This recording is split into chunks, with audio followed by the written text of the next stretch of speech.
तो अभी आज है 1 जुलाई और अब हमने 6 महीने निकाल लिए हैं।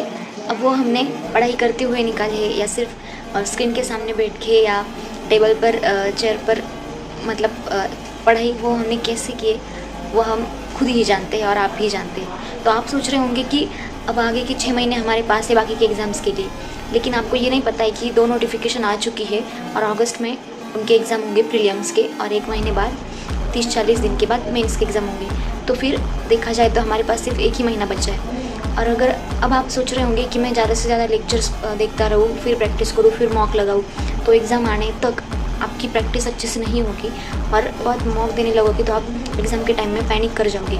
तो इस वक्त आपको लेक्चर्स पे कम से कम ध्यान देना है। अब लेक्चर्स को छोड़ के आपको मॉक को ध्यान देना है।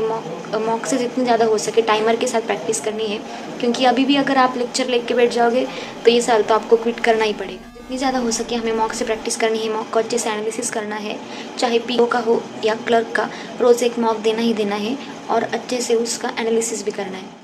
और अगर हम सबको ऐसा लग रहा है कि अब हमारे पास आगे के 6 महीने हैं, लेकिन अभी एक बैक टू बैक एग्ज़ाम्स आने शुरू हो जाएंगे, तो देखा जाए तो हमारे पास सिर्फ 30 दिन है, ऐसा ही हमें सोचना होगा, तभी हम सीरियस होंगे। और इन 30 दिनों में हम खुद को कितना बेटर बना सकते हैं, कितनी अच्छी प्रैक्टिस करके मॉक में इम्प्लीमेंट कर सकते हैं, वही देखना बहुत ज़रूरी है।